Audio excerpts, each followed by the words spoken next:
It was January 1st, 1863, the day Lincoln had committed to sign a proclamation emancipating or freeing the slaves in states or parts of states still in rebellion against the Union. The air was thick with anticipation as the nation waited on pins and needles for the president to act. What was unknown at the time, but later learned, was that Lincoln had included in the final proclamation an invitation to the colored man to join that Civil War fight for union and freedom. Lincoln had added the following language. And I further declare and make known that such person of suitable condition will be received into the armed services of the United States to garrison and defend forts, positions, stations, and other places, and to man vessels of all sorts in said service. The decision had been sought by Frederick Douglas and others who had pressed Lincoln to let the black man join the fight for union and for his freedom. It was felt that such action would give the black man, as well as others, the undeniable belief that he had earned his freedom, thus making it practically impossible to return him to slavery. Douglas had made clear in a speech in Philadelphia in 1861, as he urged President Lincoln, saying, "Once let the black man get upon his person the brass letters U.S. Let him get an eagle on his buttons, a musket on his shoulders, and bullets in his pockets, and there is no power on earth that can deny that he has earned the right to citizenship in the United States." That was soon to come in the form of the United States colored troops. Now, however, as Lincoln prepared to sign the historic document, the Emancipation Proclamation, tensions mounted within the White House and throughout the nation, which waited with great anticipation.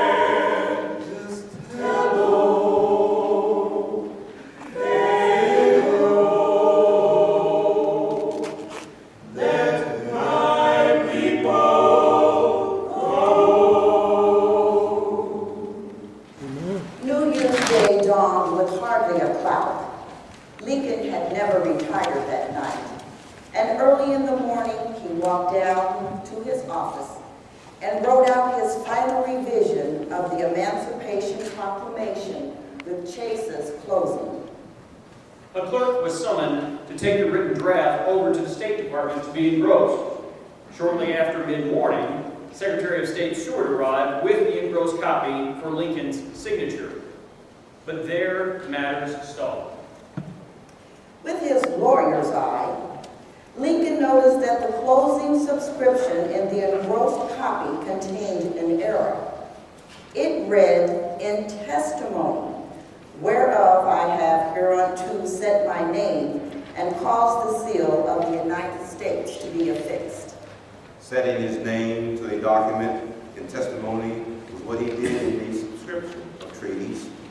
Setting his hand was what he did in witness whereof to presidential proclamations, like calling out the troops, announcing the blockade, setting aside days of fasting and prayer. And that was what he wanted here for the Emancipation Proclamation.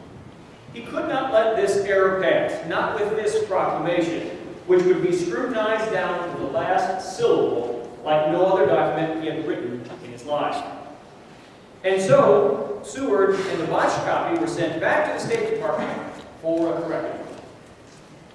There would not be time to wait for Seward to return with a recopied version. Although New Year's Day was a holiday in official Washington, presidential custom obliged Lincoln to preside at a New Year's levee at 11:15 downstairs in the White House.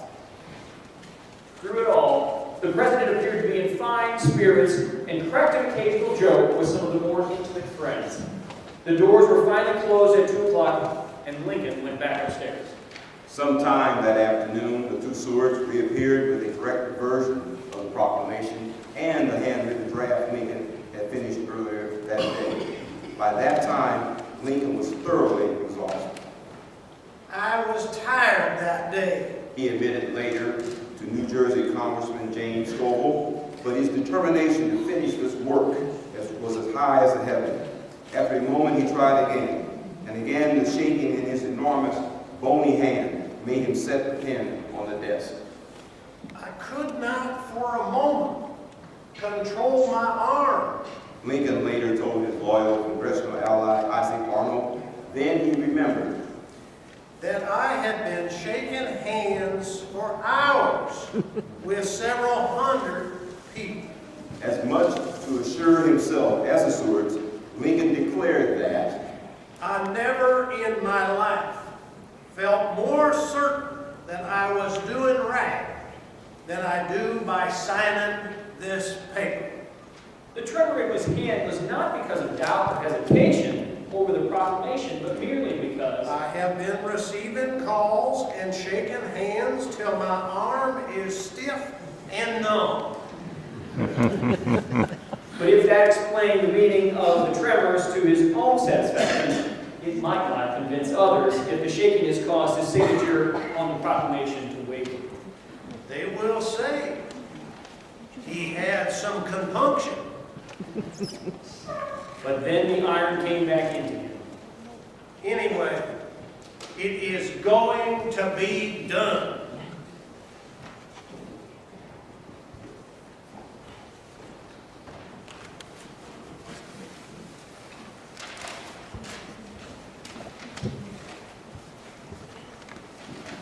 And he signed slowly and carefully, slightly cramping the final M in his first name and the loop at the beginning of Lincoln. There it was, as clear as it needed to be, Abraham Lincoln. He looked up with a smile, and a laugh followed at his apprehension, and he remarked quietly, That will do.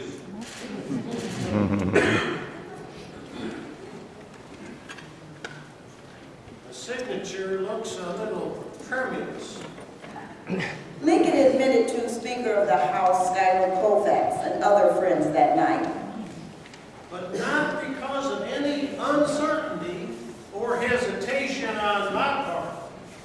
It was rather exhaustion.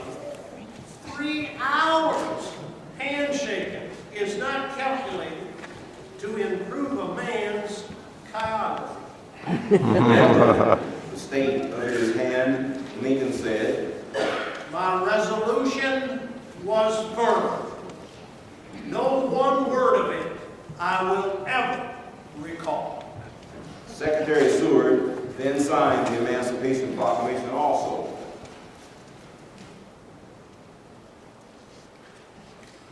Anticipation mingled with anxiety that Lincoln might at the last minute lose heart drew together enormous crowds in every major northern city on New Year's Day. In New York, an enormous Grand Jubilee was organized at the colored Shiloh Presbyterian Church for the evening of December 31st. By 9 o'clock in the evening, the church was filled to overflowing, nearly 1/3 of the audience being white. Speaker after speaker hailed the dawn of emancipation, and when the clock struck 12, the chairman read a message from Washington saying that President Lincoln would issue the Emancipation Proclamation at 12 o'clock midnight today. The crowd went up in tumultuous cheers, which lasted for some minutes, and were followed by 3 cheers for Abraham Lincoln, 3 cheers for freedom. Hip, hip, hooray!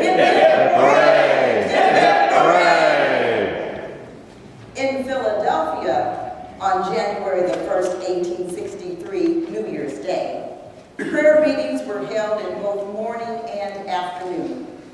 Our chief magistrate is now putting to his lips the trumpet of providence, announced one speaker at the Broad Street Baptist Church, while another, Henry Augustus Boardman of the 10th Presbyterian Church, rejoiced that slavery might pass away through the baptism of blood and fire, and thank God that might no more should make right. One Treasury official, making a circuit of Philadelphia's 20 black churches on New Year's Day, wrote to Lincoln, During 30 years of active anti-slavery life, I have never witnessed such intense, intelligent, and devout thanksgiving. The black people all trust you and thought that you must be some design of God in having your name Abraham, and that if you were not the father, you were to be the liberator of the people. There were even demands that the Liberty Bell in Independence Hall be rung in city after city: Buffalo, New York, Haverhill, Massachusetts, Pittsburgh, Chicago. Salutes of 100 cannon were fired. in Boston, the epicenter of abolitionism, the New Year's Day events marking the first day of freedom continued with two great meetings organized at Music Hall and at Tremont Temple. The first largely of whites and second for Boston's black community. Tremont Temple hosted the elite of black abolitionism: Frederick Douglas, Charles Lennox Redmond, William Wells Brown, and John S. Locke. Ascending the rostrum, Douglas thanked God that he was alive to see the end of slavery. 30 years ago, he reminded the crowd, that 3,000 white Bostonians deemed it a duty that they owed to God to break up abolitionist meetings and destroy abolitionist presses. Now, Douglas quipped, things wasn't working. As the meeting continued and the day wore on, audiences across the nation continued to wait for the official announcement that President Lincoln had signed the Emancipation Proclamation. Douglas later recorded that every moment of waiting chilled our hopes and strengthened our fears. He further noted that a line of messengers was established between the telegraph office and the platform of Tremont Temple, and the time was occupied with brief speeches from Honorable Thomas Russell of Plymouth, Massachusetts, Miss Anna E. Dickinson, a lady of marvelous eloquence, Reverend Mr. Grimes, J. Sella Martin, William Wells Brown, and myself. But speaking or listening to speeches was not the thing for which the people had come together. The time for argument was past. It was not logic, but the trumpet of Jubilee, which everybody wanted to hear. We were waiting and listening as for a bolt from the sky, which should rend the fetters of 4 millions of slaves. We were watching, as it were, by the dim light of the stars, for the dawn of a new day. We were longing for the answer to the agonizing prayers of centuries. Remembering those in bonds as bound with them, we wanted to join in the shout for freedom and the anthem of the redeemed. 8, 9, 10 o'clock came and went, and still no word. A visible shadow seemed falling on the expectant throng, which the confident utterances of the speakers sought in vain to dispel. At last, when patient was well nigh exhausted and suspense was becoming agony, Douglas recorded that a man, I think it was Judge Russell, with hasty step advanced through the crowd, and with a face fairly illumined with news he bore, exclaimed in tones that thrilled all hearts, It is coming! It's on the wires! And the effect of this announcement was startling beyond description, and the scene was wild and grand. Joy and gladness exhausted all forms of expression, from shouts of praise to sobs and tears. Hallelujah! Praise Him.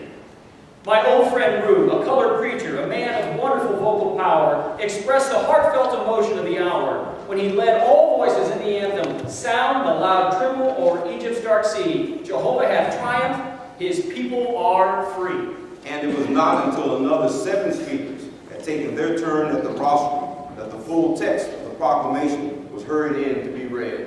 The joyous enthusiasm manifested was beyond description. Cheers were proposed for the president and for the proclamation, the whole audience rising to their feet and shouting at the tops of their voices, throwing up their hats and indicating the gratification in every conceivable manner. It was a day and an occasion never to be forgotten, wrote Eliza Quincy to Mary Todd Lincoln. I wish you and the president could have joined us with us here. In Norfolk, Virginia, 2,000 blacks ignored the exception the proclamation made to the cities of Norfolk and Portsmouth and paraded in celebration, while another 10,000 looked on and cheered. Northwards, white Philadelphians found that nearly all the places of businesses occupied by colored people were closed in honor of the emancipation of slaves of the South. And in New York City, Henry Highland Garnett presided over a day-long jubilee, which was kept up to a late hour in the evening, shouting, praying, and rejoicing. The same evening, slaves in federally occupied Corinth, Mississippi, assembled at that place, and officers attended, making lectures and stating that they were free. The next day, Henry Raymond editorialized in the New York Times that President Lincoln's proclamation, which was published this morning, marks an era in the history not only of this war, but of his country and the world. On January the 3rd, the government printing office produced the official State Department edition of the proclamation for distribution to the diplomatic corps, followed by a 15,000 copy version distributed through the Adjutant General's office. Governor John Andrew was so ardent in his enthusiasm for the proclamation, he printed a separate edition in tiny book form for the Massachusetts regiments to hand out to let the colored people know that they are free. Lincoln needed no celebrations. He had told Charles Sumner more than a year before, I know very well that the name which is connected with this act will never be forgotten. He was satisfied, he said to James Schofield, that it was My greatest and most endearing contribution to the history of the war. Later, he would tell the artist Francis Carpenter that, As affairs have turned, it is the central act of my administration and the great event of the 19th century.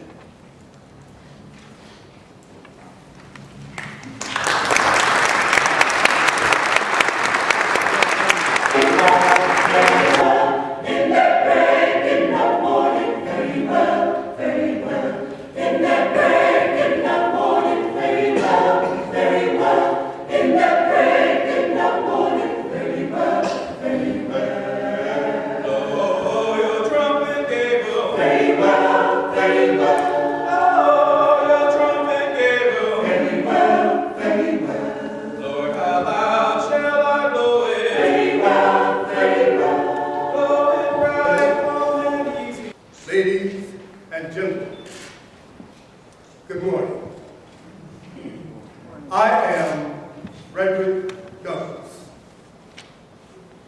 Born and reared as a slave, as I was, and wearing on my back the marks of the slave driver's lash, as I do, it is only natural that I should value the Emancipation Proclamation for what it is destined to do for the slaves. And I do value it for that. It is a mighty event for the bondsmen, but it is a still mightier event for the nation at large. And mighty as it is for both the slaves and the nation, it is mightier still when viewed in its relation to the causes of truth and justice throughout the world. It is in this last character that I prefer to consider it. There are certain great national acts which, by their relationship to universal principles, belong to the whole human family. And Abraham Lincoln's proclamation of the 1st of January, 1863 is one of these acts. Henceforth, that day shall take rank with the 4th of July. Henceforth, that day shall start a new and glorious era in the history of American liberty. Henceforth, that day shall be associated in the minds of men with all those stately steps of mankind, from a trial by poison and fire to a trial by jury, from the arbitrary will of the despot to the sacred writ of habeas corpus, and from abject serfdom to absolute citizenship. The Emancipation Proclamation will stand in the history of civilization with Catholic emancipation, with the British Reform Bill, with the repeal of Corn Laws, and with that noble act of Russian liberty by which 20 millions of serfs against the clamors of haughty tyrants have been released from servitude. It will stand with every distinguished event made by mankind, from the darkness of error to the glorious liberty of truth.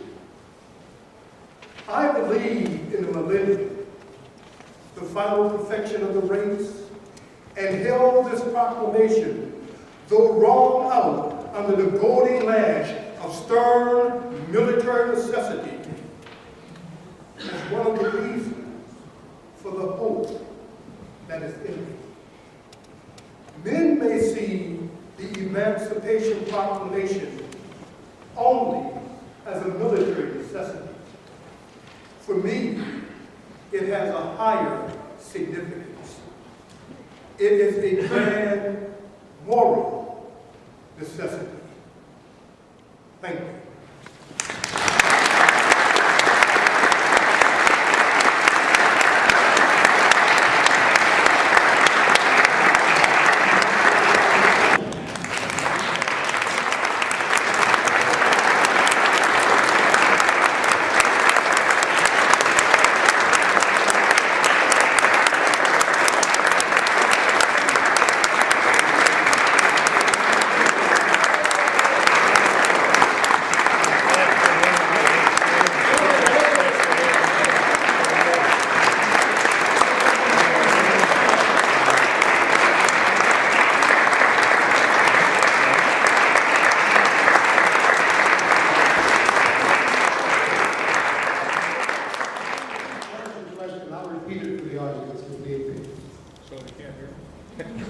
Mr. President. I can hear you good. Thank you, sir.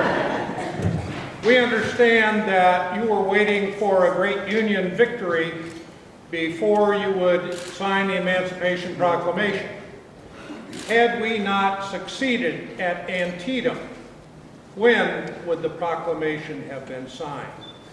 No mercy. Well, let's just say that we're glad that we had a victory of sorts at Antietam, that we could move forward. Had that not come to fruition, we would have had to wait a little longer, and maybe another general to step forward to claim that victory, that we could hang that victory on the eagle of freedom. But we had even waited so long for the victory at Antietam that another battle that we knew would come indeed would. Time was on our side. Mr. President, this gentleman has a question. Yes. In your opinion, and I like to ask this question to Mr. Frederick Douglas too, when you free out of military necessity the slaves in the Confederate States, and even though their owners would say, no, Joe, you can't leave the plantation, get back there to cotton, but once you give the guy the idea in his mind that he's free by your proclamation, all henceforth forever free. Aren't you really freeing all the slaves psychologically? Because once you tell a guy he's free, and he's only in chains, but you said he's free, so that means they're all free. So he was free to actually 4 million slaves rather than 3 million one. Yeah, my good friend, Frederick Douglas, I will give him the honor of beginning the answer.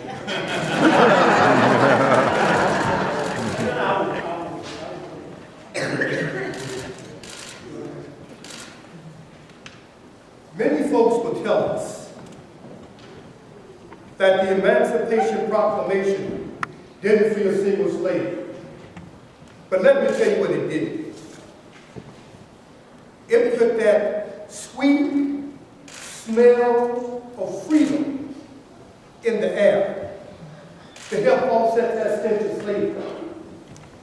And slaves, as they heard through word of mouth that Mr. Lincoln has signed that Emancipation Proclamation, they began to flee those southern farms and plantations by the tens of thousands, especially in those border states of Kentucky and Maryland, where the proclamation really didn't apply. But see, that was part of the genius of Abraham Lincoln.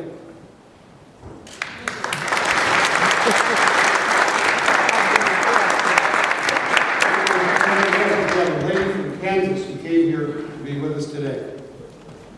Losing my voice. I was looking at Kansas was the farthest west you ever went in your lifetime. And because we honor you as a free state, how can we continue to promote your legacy? Not your legacy. How can we continue to help you and Mr. Douglas to spread the freedom to our country and the West? Now, she reminds me of the time that I was debating Douglas down in Alton, in the 7th debate, and he had debated himself hoarse.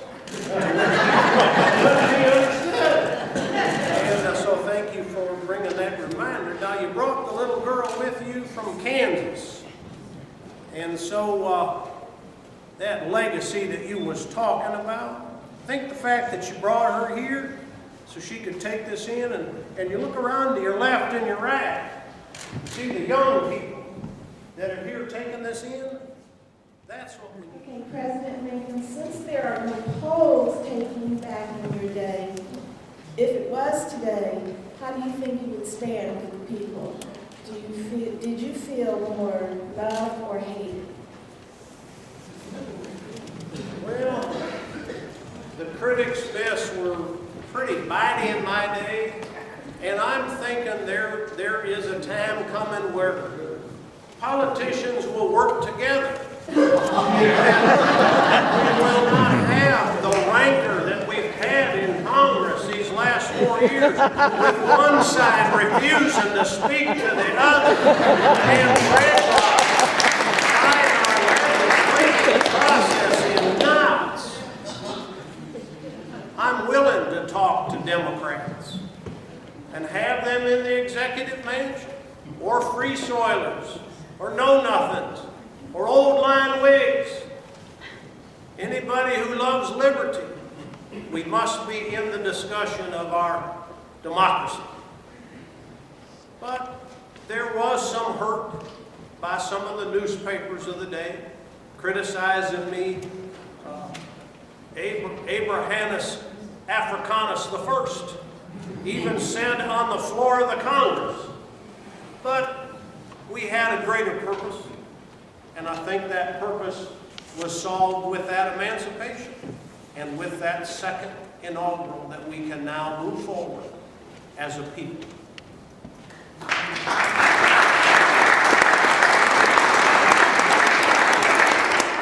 Mr. President, you, as you mentioned earlier, you are awaiting receipt of the surrender papers from the Confederacy, and which gives us all here an understanding that we have just completed, or about to just complete, 4 years of a civil war. But even maybe more importantly, decades of this sin we call slavery. Our nation now has to be reconstructed. And I think people here in this room, and as well as throughout the entire country, would like to know what your ideas for this thing we call reconstruction are. I appreciate that, sir. And what will Reconstruction look like in the second term of the Lincoln administration? I've even had conversations with House Speaker Colfax there from your neighborhood. And it is always meant to be peaceable. I have asked again that the legislatures of our southern states, now ours again, to merely swear allegiance to the Constitution and put down their weapons so that their representatives and senators can return to Washington and be about the business of the country. That's been the position of this administration even from before Fort Sumter. It was to be peaceable.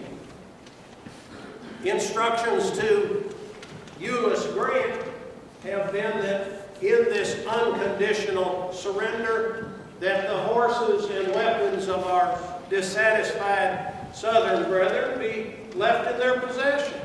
For now we are embarking on rebuilding the South and establishing an economy for the people there. And they need their representatives and senators here in Washington to conduct the people's business. So I am very confident that we will move forward with black suffrage. I gave a speech once about suffrage for women folk. Only heard it mentioned once, but it's there in the record of history. And I've talked about it. So I'm thinking that as our country now builds into what we now are, the United States of America, it should be peaceful. And those legislators coming to Washington will make that happen.